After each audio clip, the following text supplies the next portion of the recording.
So howdy guys. I guess I'll go ahead and get started. I won't keep you too long, but thank you for joining me today. My name is Derek Ford. I am the Assistant Director of Student Activities here on campus. And today I'm gonna be giving you some tips, tricks, and tools when it comes to sponsorship and fundraising for your student organizations here on campus.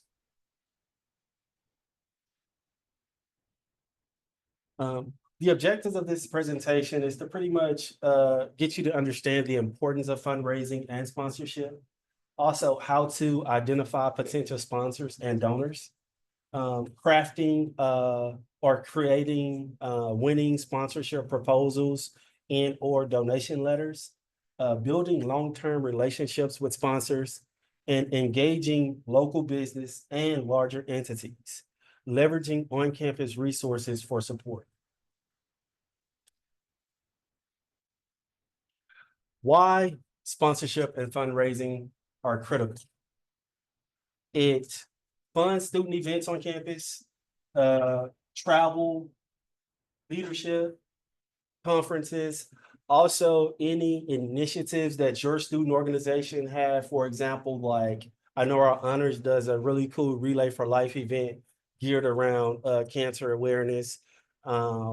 Sisterhood of University Leaders, they do a really great event for breast cancer awareness with Pink Carnival.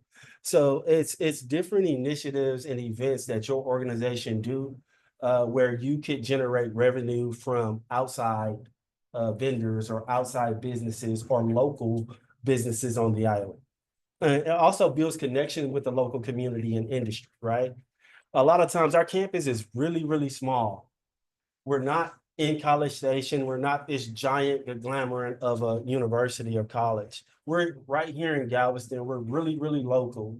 And so the businesses, they don't always connect with us because they don't know what events we have coming up or where they can help or assist. So it's really great when you get out there to articulate and let the businesses know what your organization have going on, what's your mission of your organization. For example, if you're Save Our Seas and you focus on, green and recycle, all about the environment, you find businesses that connect with your mission of your organization to kind of help provide sponsorship, increase engagement in larger events and improve programming.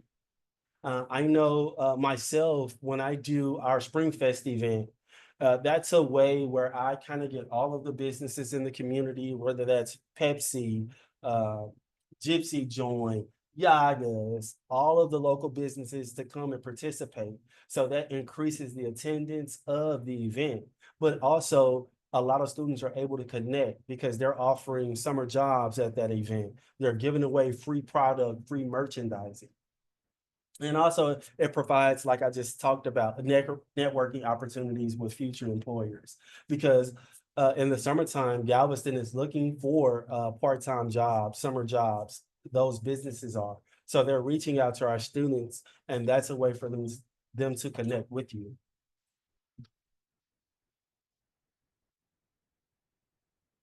Identifying potential sponsors and donors. This is really big, right? Oftentimes, students say, "Hey, I need a sponsor." And I'm like, "Okay, what are you doing? What's your plan? What event are you having?" Right?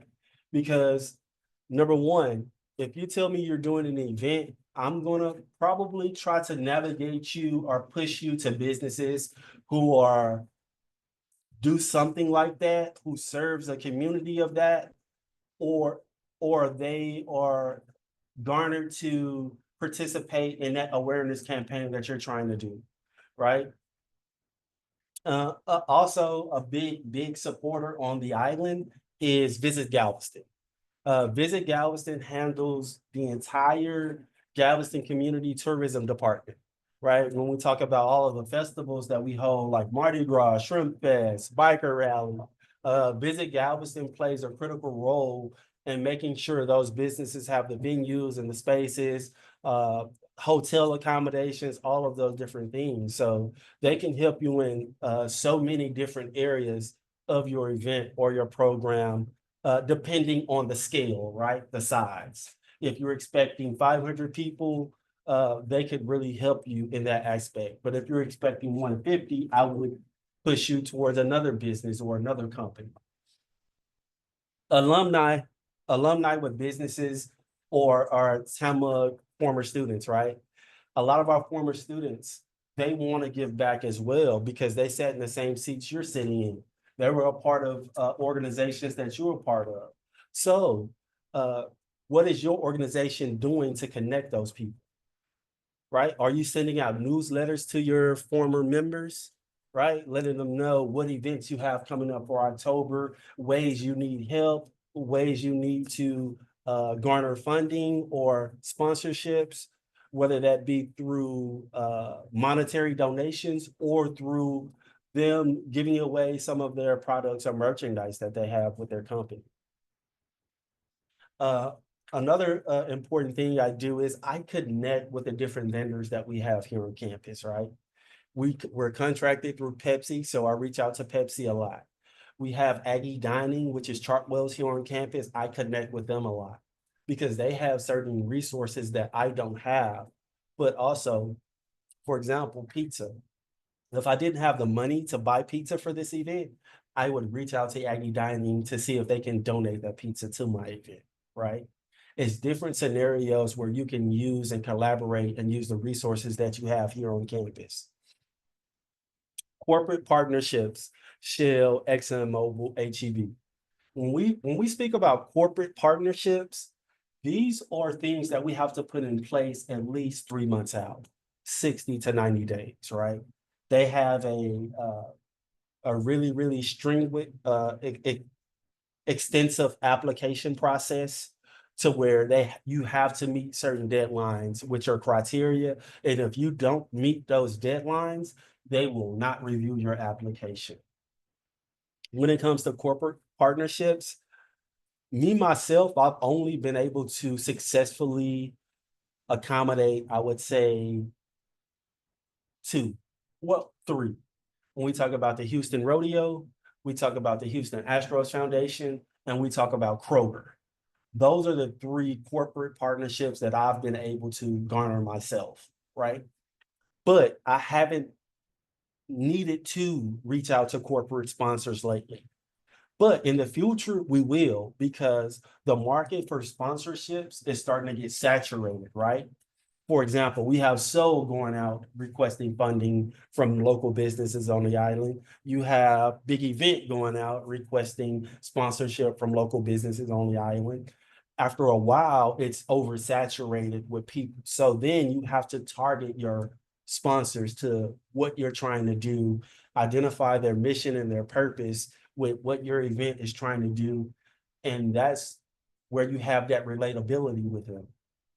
Yeah, if I go and say, hey, I want to put a bounce house on campus. Can you give me $500? They may tell me no. But if you go and say, hey, we're doing deep research on what these chemicals are doing to the fish by the ocean, and we want to raise money for this, that company may be like, yeah, I'm all in. As a matter of fact, how much you need for funding and fund your whole project.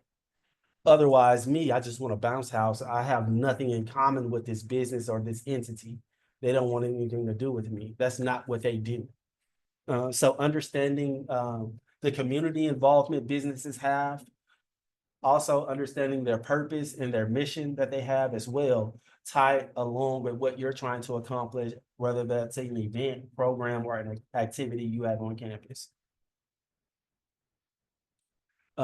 Building the perfect sponsorship package, right? This is a question I get a lot too. It's like, hey, I need a sponsor. Okay, for what?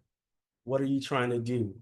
Make sure you understand what you need a sponsor for, because you can't just go to a business and say, hey, can you give me $500? It doesn't operate like that. You need to be able to explain to them what your event is, what your event is trying to accomplish, and what is the mission behind the organization that's doing the event, right? For example, uh, let's take Pink Carnival, because that's a recent event that's about to happen here on campus, right? They can actually go to the Strand, to different businesses and say, hey, we're trying to raise money for breast cancer awareness, right? They can tell stories, they can give personal examples, they can give life experiences because everyone knows someone who's been impacted by cancer, whether that's breast cancer or not. So they're probably more inclined to give just because they have a personal experience themselves. Not only that, you have to be able to communicate effectively to these businesses. You can't say, hey, I'm having casino night and I need door prizes or money. You want to be specific with the information that you give to the business. Why? Why are we going to be specific? Because if you say, hey, I accept any monetary donation, okay, I'm going to give you 50 cents. That's not going to do anything for your organization or your event. 50 cents won't help you get a bag of chips today. So that's why you have to be specific because the business or the company needs to know how much money they're writing this check out for and for what purpose and what cause. So when I say you want to be, I have some handouts right here with the, for those of you who came in who didn't get one. This actually has a template donation letter and also a template sponsorship package on there.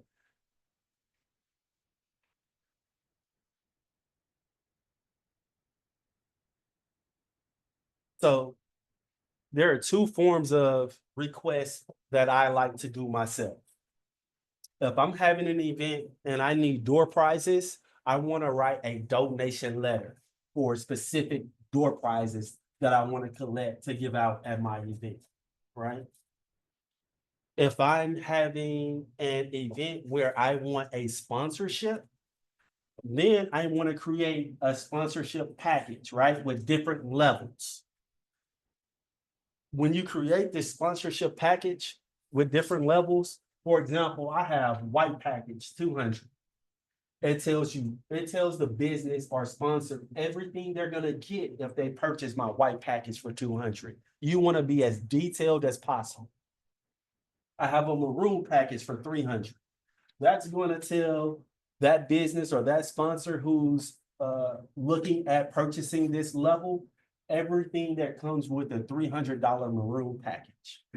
And then I have my big package, which is my $500 package, my gig 'em package, which includes everything that that company is going to get if they purchase my gig 'em package. Now, the, the easy part for me is getting a company to buy this, right? Getting the company to purchase the gig 'em package. That's the easy part. That would be the easy part for you. A company will buy it. The hard part in this is making sure you execute everything that they're going to get.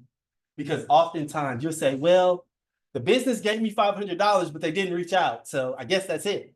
No, it's your job as the person who went out to get that sponsorship to make sure you're reminding them, hey, submit your logo for the t-shirt. Hey, submit your logo for the flyer. Hey, I need a picture of this. Hey, we need to you need to come and set up a table at this event on this day at this time. It's your job to communicate with them deadline, dates, important information about the event, and important information about their sponsorship package that they purchase. It's not the business's job. Why are we doing this? What for? They didn't reach out, so I guess they didn't want everything that came included. No, this is where the relationship level comes in with the sponsor, right? If you're keeping them up to date, if you're communicating with them, sending them emails, calling them, confirming everything with them, when you go back next year for that sponsorship package, they're more than likely to work with you because you stayed on top of everything you needed to do. And they love having a table at your event. They love interacting with the students. They love the t-shirt design that you had with their logo on the back. All of those little things matter. That's a critical part in sponsorships. It's your relationship with the businesses that purchase your sponsorship. We have some other things like I put them on we have our Tampa mobile app here on campus. So their logos are on the Tammo mobile app with our Gigaboo calendar, right? So every time you go to that calendar, you in that booklet, you see those logos. You see the business, like that's a form of advertisement. And then of course, um, help the business understand with them buying this package or your sponsor or them sponsoring your event, the impact that is going to have on the students, the impact that is going to have on the event, right? Hey, because you purchased the $500 Gig'em package for us, we were able not only to buy 100 t-shirts this year, we bought 300. And that shows the growth in our event, right? I'm more like, okay, a 500 got you 300. Now I want my logo on 400 t-shirts next year. So make sure you come back to me, right? You have to make sure you let the business know the impact and the connection that they're making with your program, your event, or your activity, and the students by sponsoring it. That's a key part in this as well. Do you guys do you guys have any questions about template letters, sponsorship packages? No questions? Okay. Now we'll touch on some of the best practices for fundraising and crowd surfing. These are some examples I came up with. I actually reached out to someone I learned my sponsorship and fundraising strategies from. She is the director of student activities at the University of Alabama. Yeah, boo ties. But she was very helpful in getting me started and scratching my itch and passion for fundraising and sponsorships. And we talked about some things. One thing that stood out to me that she brought up to me, I'm gonna touch on first is number 5 here on the slide. Collaborate with student affairs for matching funds, right?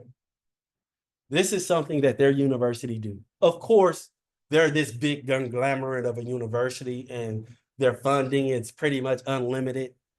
Sponsorship opportunities is unlimited. When you win like 7 national championships, of course, everybody wants to be a part of something like that. So it's easy for them.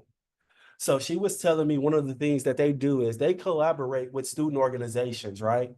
So if your student organization decides, hey, I want to do a profit share with Orange Leaf Yogurt Company. So everyone who goes into Orange Leaf, we get 10% of the sales for the day. Their student affairs department will match that profit share. So if you got $500 from Orange Leaf, student affairs at Alabama would match that. So now you have 1,000. We don't have that luxury. Will I, in the future, would I like to be able to do that? Absolutely. But we have to come up with a plan to be able to do that. One of the things, a top thing is merchandise sales. Doing a t-shirt sale. How many of you purchased a Fall Fest sweatshirt? See, um, a lot of those proceeds also go to helping pay for the sweatshirt, but whatever they make off of that goes back to Fall Fest. So those are different avenues that you can take. T-shirts, hats, water bottles, Yeti cups, Stanley cups. These are all like fundraising ideas where you can put your student organization logo on and sell it to the general public to try and make an income. Now, the key part in this, you want to try to make a profit, right? So if you get a quote from Stanley and they say, hey, it's $45 per cup, how much you think you're going to sell that cup for? Hypothetically, not $45, right? Because there's no way you're going to make a profit. Same with the t-shirts. If you get a quote from CC Creations, they're going to charge you $10 per shirt. How much would you sell that shirt for? 20 bucks sounds pretty reasonable. You make $10 off each shirt you sell. That sounds pretty reasonable to me. So that's the other thing too. You want to make sure like anything that you do, it's economically feasible for your student organization, right?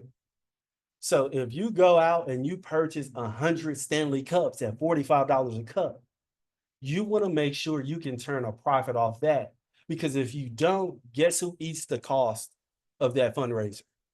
You. And that would probably put your organization in a hole.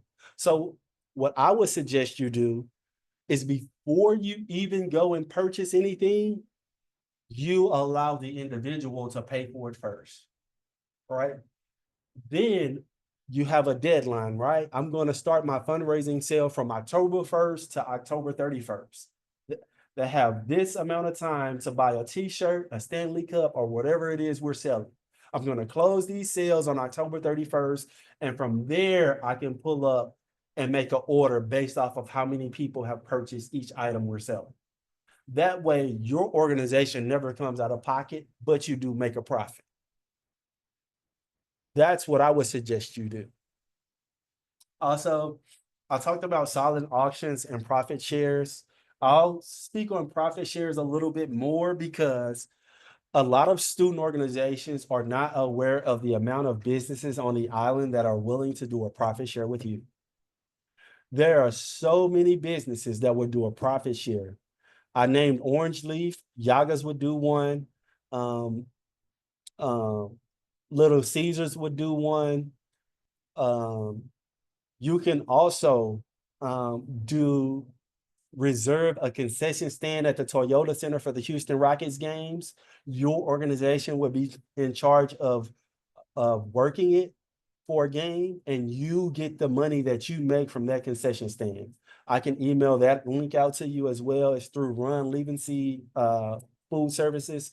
So there are so many different ways that you could possibly fundraise and make money for your organization. Um, Community dinner and themed events. Um, a lot of times, this is when you have a huge organization following, like your membership following, alumni.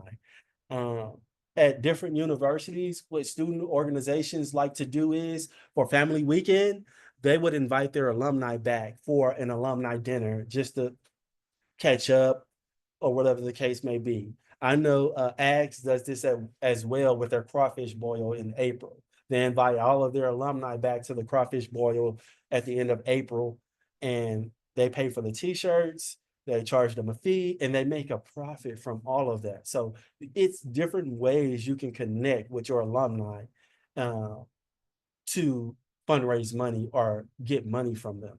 It doesn't necessarily always have to be in the form of, hey, can you give the organization $500? Can you give us $50? Set up events where you can charge them to come back to that are successful. You know, also, a lot of organizations probably don't even have a list of all of their old members, don't even have a contact sheet, know how to contact their old members. If you don't, I suggest you start creating one now, right? So from 3 years from now, if they want to reach out to you or you, they are able to do that because they have a list of your contact information, right? Most of the time we have everyone's Tamu email, but guess what? When you graduate, that kind of disappears, right? So now what's your form of contact for that person? You have none.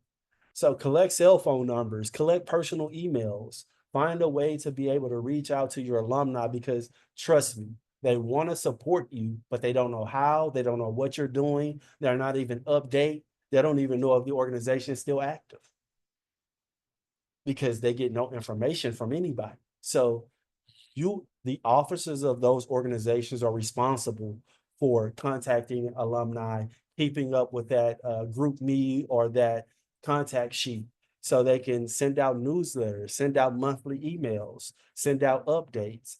It doesn't even have to be anything special. It can be pictures of you at the beach cleanup. Hey, we did a beach cleanup October 12th. We picked up 6 big tall trash bags of trash. We saved the ocean from this much pollution. Just updating them with data and statistics. And I'm pretty sure they'll want to know more information. So now they'll reach out to you.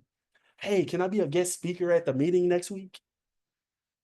And that's how it starts. Um, how to engage and pitch to sponsors. One of the things I like to do is I sit down For example, we have Halloween coming up, right? And we have Fall Fest. So one of the things I did was I reached out to every candy company that I could, right? Now, again, some of them have strict deadlines that I probably was a couple days late. They probably would just throw my application to the side. But the ones that made it in on time, at least I made it in. Now I don't know if they're going to accept it or not, but it doesn't hurt to try, right? Because even if they don't accept it, guess what? They'll send you a rejection email. Now you have their contact information. So now you can kind of reach out on the side and see, hey, what are some things that you guys would be willing to participate with? This is our mission. This is our purpose. Now, is there a way that we can work together in the future? Right? A rejection isn't always a negative thing.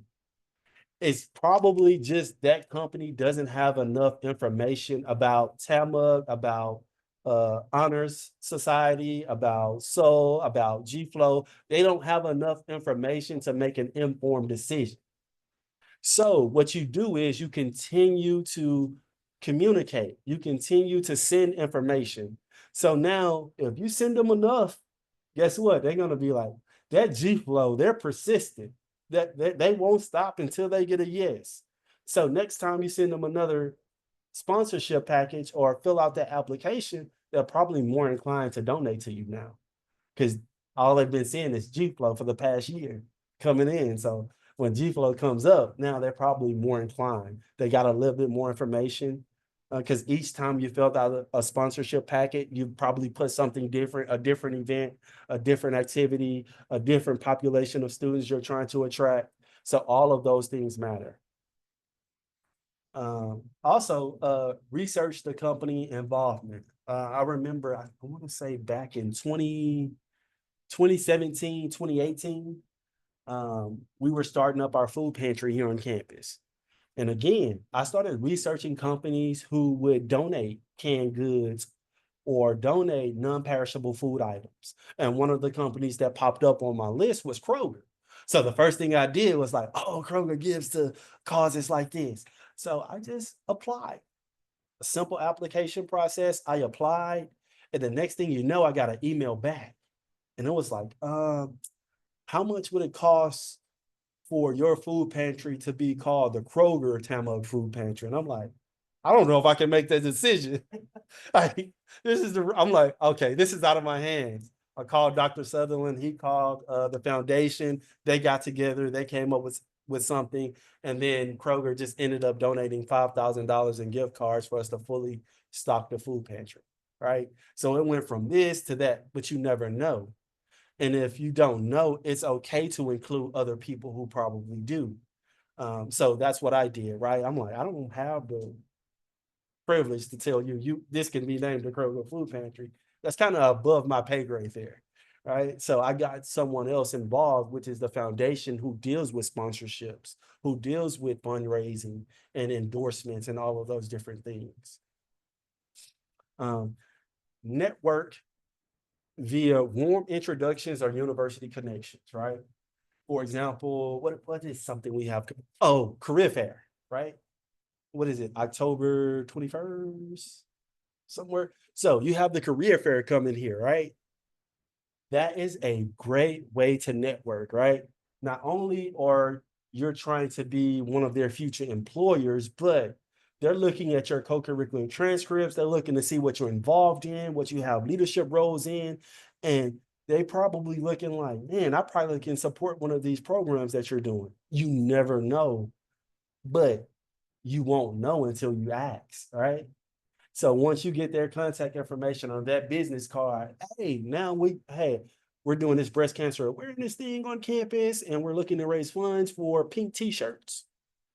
Hey, include him in that email. Go ahead and put that company in it. It does not hurt because guess what? That's more formal communication that you have with that employer. So not only are you keeping in contact with them, you're updating them on things that you're doing here on campus. So that is a great networking tool. Um, Also, prepare a 30-second elevator pitch, right? Um, I'm not good with elevator pitches. I'll tell you that. because I'm a person who most of the time like to speak from the heart. Hey, this is what we're doing. This is what we need. This is how you can support us, even if it's monetary, by donations. Like I speak from the heart, but I know the events that I'm doing and I know what areas we need funding for, right? I know for Gig'em Week, right? I need funding for t-shirts. T-shirts is really expensive. The cost of t-shirts continues to go up every year. And so that's an area where I probably need the most help is t-shirts. Another area where I need the most help at for my event, which is Gig'em Week, is for large scale signature events like outdoor movie at the pool, um, Paint the Town Maroon, or Welcome Back College Students at Sangerfest Park. These are events where I need funding. So I'm able to articulate that to the different businesses for the different things that I need. So I'll give you some personal examples that I did for my Gig'em Week. So this year I did Welcome Back College students with UTMB, Galveston College, and Tillamook, right? And for my sponsorships, I needed it for different areas of the event. I needed t-shirts, I needed food, drinks, I needed musician, and I needed transportation. So I started connecting with people on the island. I said, who has shuttles on the island? Who could shuttle students? Baywatch Dolphin Tours. Oh, okay. Call him. Hey, this is the first annual event with all three college campuses in Galveston. And I was wondering if you would be willing to help us out and kind of get this event off the ground. What we need from you is transportation. Oh, yeah, Derek, no problem. Send me a map, a route, and what time you want me to pick them up. Perfect. Visit Galveston. I really need help finding a musician. I don't have a lot of money. Visit Galveston. Of course, Derek. Here's a list of entertainers from 100 to 300. And also, we'll provide this and this and this. Perfect. But I don't know these things until I ask. Did I get a lot of rejections? Absolutely. Don't think I went to one person and they said yes, and that was the end of it. No. Again, don't look at rejection as a negative thing. I was rejected by half of the island for my Gig and Week sponsors. Why? Hurricane Barrel hit, right? I did not feel comfortable going to these businesses. They're still waiting on FEMA to come and inspect their businesses and their properties and asking them for $500. What type of person would I be? No, but you know what I did do?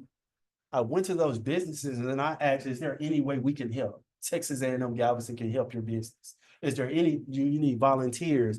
What areas can we help you get back on your feet? Now, I went to Good Morning Galveston meeting October 3rd. Thank you so much for what you did. Thank you so much for still putting our logo on the t-shirt. Matter of fact, can we still pay you? Like, oh, it's about establishing a relationship and communicating with them because you never know when they'll need you just like you need them. So always keep these things in mind. A rejection is not a negative thing. Make sure you get the contact information of the business who rejected you. Make sure you get the manager's name. Make sure you get a valid email address, a valid phone number, and keep them up to date. Hold a conversation with them. Hey, my name is Juan, and I'm with Association of the Student Association of Latino Leaders, and we want to do a taco sale, but we want the tacos to be donated because we don't have the funds to go out and buy the supplies. Well, let me tell you, I just lost out on about $1,000 worth of merchandise over the hurricane. But if you come back to me, I say in October or November, I may be more inclined to help. But I can't help you, but I think Toasty Tacos 2 miles up the road can help you. Okay, thank you, sir. And I'll keep you in mind for next time. And then you go to the recommendation that he just gave you. Like you have to be able to communicate and don't be afraid to hear the word no or maybe next time, because those are all positive things. The 30-second elevator pitch, again, keep it simple. Um, make sure the business understand who you are, what you're trying to do, and what you need from them.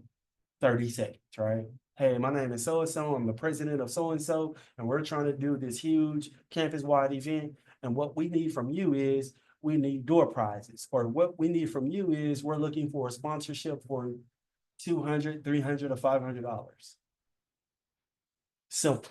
It's precise, it's direct, and they understand what's needed from them. Um, this is also something very critical, that small details and things like this oftentimes get overlooked, right? When we talk about follow-up meetings to finalize agreements, send thank you emails and updates. Very small details, small, minute details, but oftentimes get overlooked.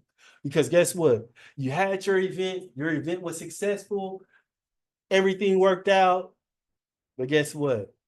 No thank you email to the business. No thank you email to the sponsors. No thank you email to people who donate prizes. No thank you, no nothing. It's important, if a business sponsors your program or gives you a door prize or donates to your cause, that you always follow up with a thank you, right? Sometimes I would have G Flow sign a thank you card. Every member will sign a thank you card, and I'll print out a photo of the event and I'll stick it in there and I'll go back to the business and give it to them, right? So now, like, they're like, oh my God, it turned out great, didn't it? I'm like, yes, it did, all because of your sponsorship. Or another thing I would do is, once the t-shirts for my event get here, I take out two t-shirts for each sponsor on the back. And I personally hand deliver those t-shirts back to those sponsors of those businesses. They're like, oh my God, this is so cool. Like, now, like, they're like, okay, I want to do this again next year. This turned out great, right? Oftentimes you'll have first-time sponsors who are a little skeptical, right? And this is where the final follow-up meetings to finalize agreements, right? I've never been a sponsor before. I don't know how this works, right? They're skeptical. They want to do it, but they're just not sure. So what you can do is you can print out your last year's sponsorships, your last year's t-shirt, and take it to them and show them, like, this is what it looks like. These are the sponsors we had last year. That happened with me, right? There was one year I did Pleasure P and Chick-fil-A as a sponsor for my Giga Week. They were very skeptical. They did not want to sign up. They were sending me through all kind of red tape. Hey, talk to this person, talk to this person. And I'm calling everybody they tell me to call, until one day, you know what? I decided to go up there. I took my old logos that I had, my old t-shirt designs, and my old Giga Week booklet. I went up there. I showed them everything. And the first thing they seen was Pepsi logo on. Pepsi's a sponsor. We're in. Is that all? I've been calling you for a week and a half. I came up here 3 times. Y'all sent me to 5 different people. Now you see Pepsi is in, you're in. So businesses on the island do like to compete against one another, whether you believe it or not. They won't let this nail shop do this without this nail shop being able to do that. So if they see you have some sponsors that are probably like their contemporaries, they're going to want to get on it. I did Sand Sea Properties, which is a real estate company, and I did Joe Tremonte, right? Sand Sea Property said, I want to pay $500 for the whole back cover. And then, well, Joe Tremonte said, I want to pay for the front cover. And I'm like, bro, there's no front cover. There's no front cover of the booklet, the Giga Week logo. He's like, as soon as you open it, I want that to be my logo. I was like, okay, fine. So being able to show them which companies have already signed up, which businesses are on board, that will help them be more inclined to actually go ahead and participate as well. Um, but again, thank you emails and thank you updates. That is critical, very critical. Because it shows like you're appreciative, and it also lets that sponsor know like they really had an impact on your event. So guess what? Next year, when it's time for this event to come around, I'm probably more likely to do it again. Um, Building long-term relationship with sponsors. I got a couple more slides.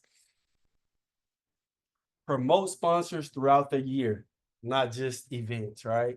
I gave y'all my story about some of the sponsors not being able to pay for Hurricane Barrel. So when I did take them the t-shirt, they wasn't expecting it because they didn't pay that year. Well, this year. So when they got the t-shirt, they were all shocked and surprised. No, this is just a token of our appreciation for you sponsoring us for the past 5 years. Invite sponsors to participate in workshop or panels, right? So if you have a sponsor coming to your campus to do one of your events or one of your programs or one of your activities, especially if it's aligned with the mission of your organization, why not have that sponsor come speak at your meeting? Talk about what, for example, the Salvation Army is doing in the community, or what St. Vincent's House is doing in the community if you refresh tags. Why not have that company actually do more than just sponsor? Because maybe they can connect with a different side of the students than we could just at the event, right? Provide post-event reports and photos. Like I told you about the thank you cards, I like to put a picture of the event.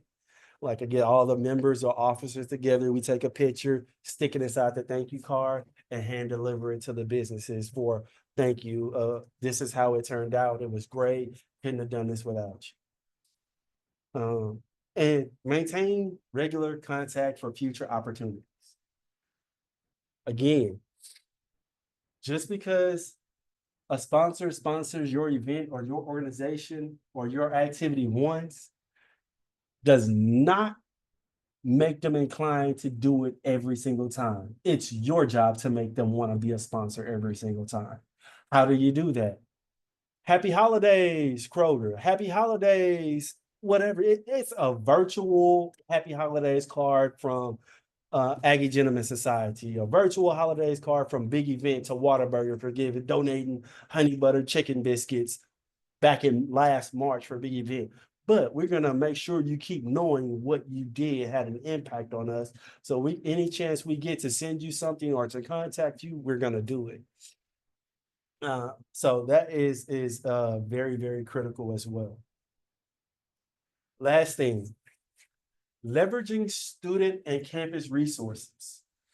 On here, I put partner with campus activities boards because most colleges that I would be giving this presentation to have something called CAB, which is Campus Activities Board, but every college and university has SGA, right? You want to partner with different student organizations. Hey, Save Our Seas is doing a beach cleanup and Big Event needs a site. Maybe Save Our Seas can connect Big Event with Sea Wolf Beach and they can have a group go there to do beach cleanup. You know, you have to collaborate, you have to work together. There's no point in student activities doing a movie night and RHA is going to do a movie night tonight. Why wouldn't we work together to make that movie night bigger and better? We can collaborate and bring resources together to make the event better. There's no need for us to compete with one another when it comes to doing events and partnerships. Also, another thing I would encourage you to do is work with the development office. The development office can set up an account online where you can send to all of your former members. All they have to do is click on it and donate back to that organization, right? They can donate 20, 50, 100, 500. And also some of their companies can match their donations to nonprofit organizations. So I really encourage you guys to get with the foundation office who's on the fourth floor in Maine and see if they can put together a link for you to send out to your alumni or your former members of your organizations.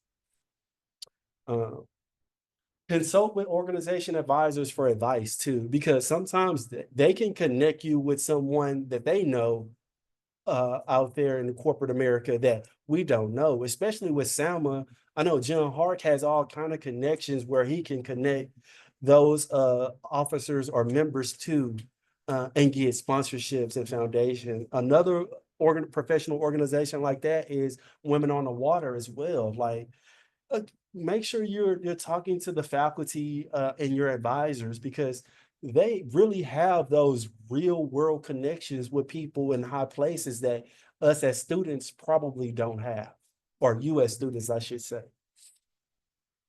Attend workshops on fundraising strategies as well, like tonight. Like a lot of things always changes. So you always want to be up to date on best practices and what's going on and how to find sponsors, who's giving out grants now, right? That's another thing I didn't touch on that I could touch on later, but I'll touch on it just a little bit because there's a lot of businesses now who give grants to certain organizations who has the same mission and purpose as them, right? And what a grant is not a sponsorship, right?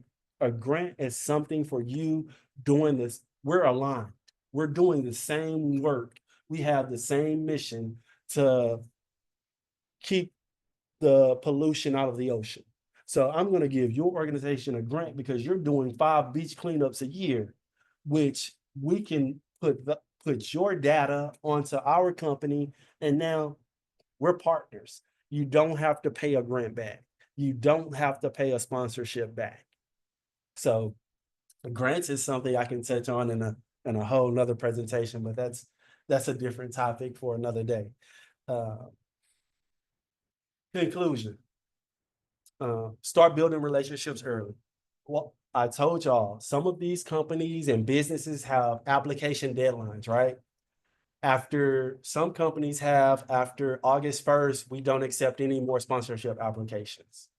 Some companies have December 31st, that's it for all sponsorship applications. So make sure you get on these things early, especially in your transition meetings, right?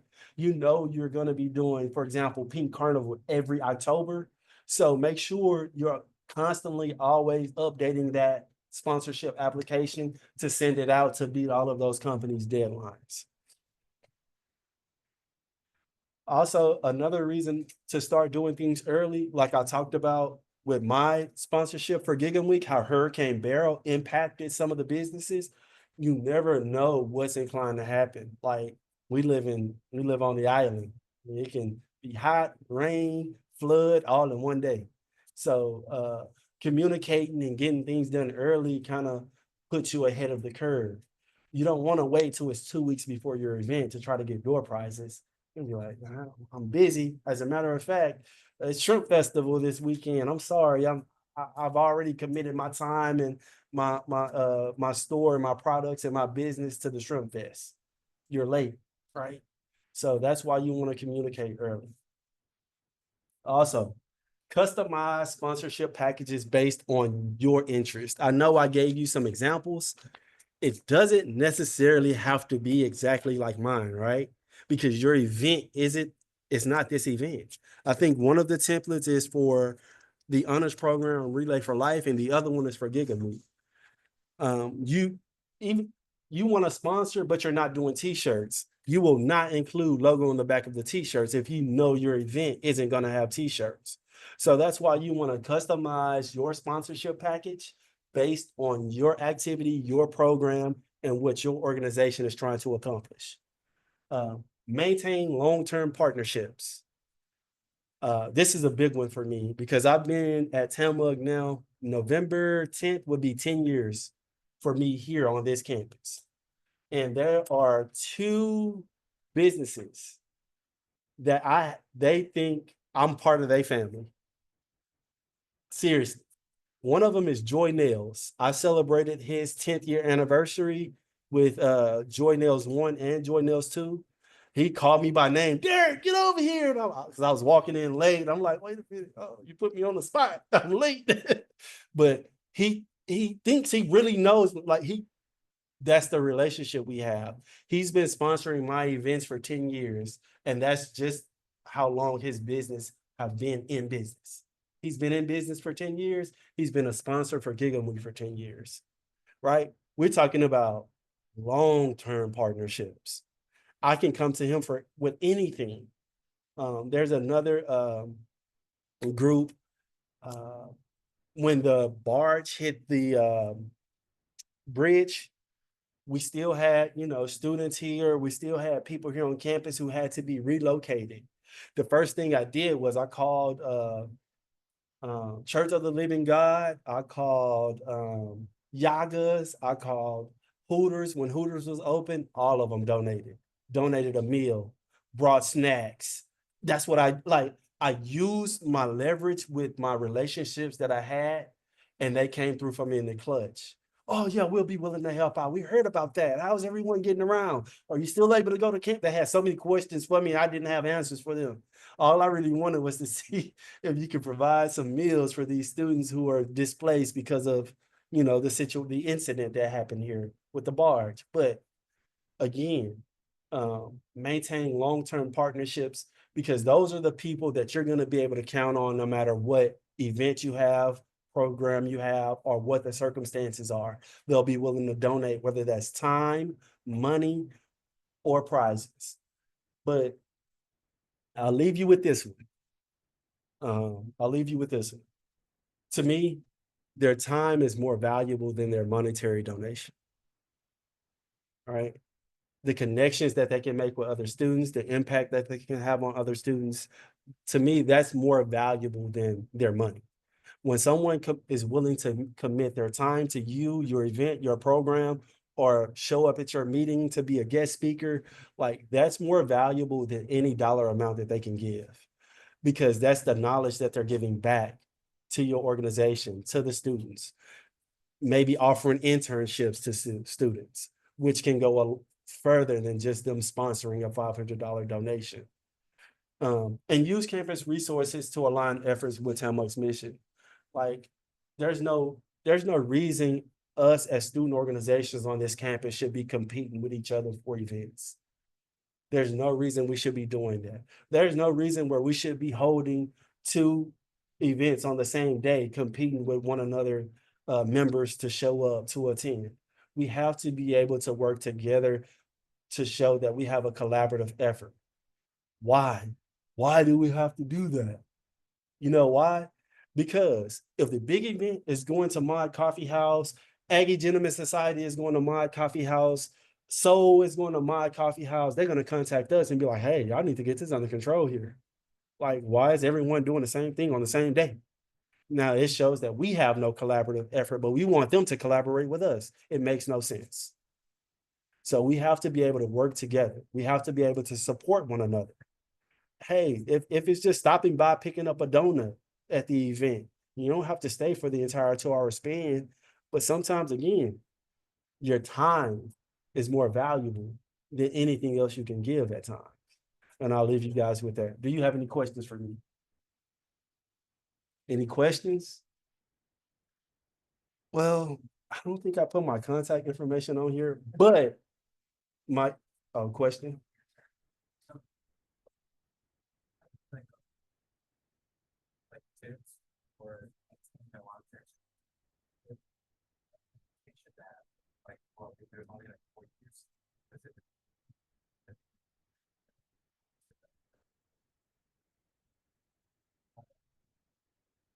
Any tips for sustaining a sponsorship after got close to that,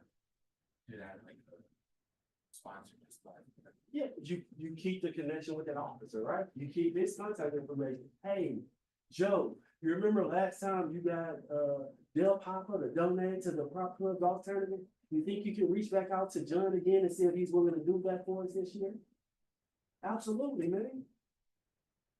That's when I say, that's why I say keep track of your former members, your former leadership. That is critical, because oftentimes they take key pieces of the organization with them and leave us, and now we have to rebuild and start over. It shouldn't be that way. It's all called lack of communication. So that's what I would do. I would reach out to the former president who had that relationship, ask them to contact the company to see if they want to do that again this year. And I'm pretty sure your former officer will want to see the club successful, so he's gonna try his hardest to get that sponsorship back for you. Any other questions? Any questions about what's the difference in asking for prizes and donations and money? What's the specific difference? It depends on what event you're doing. It depends on what your organization is trying to accomplish with that event or activity or program. That's what it is. If you are saying, hey, I need a door prize or I need a donation because I'm having a guest speaker come speak to our group and I want to increase the attendance. So if I give away a $50 Visa gift card that you donate to me, or if I give away a $25 Dodgers gift card that was donated to me, that would help me increase my attendance just a bit for this event or program. So everything is pretty much based off of your specific program activity or your organization's mission and purpose and what you're trying to accomplish. Any other questions? All right, my office is in the Office of Student Activities. My name is Eric Ford. My email is Ford, like the car, D as in dog, @temla.edu. So if you do have any questions, feel free to reach out to me anytime. Thank you, guys.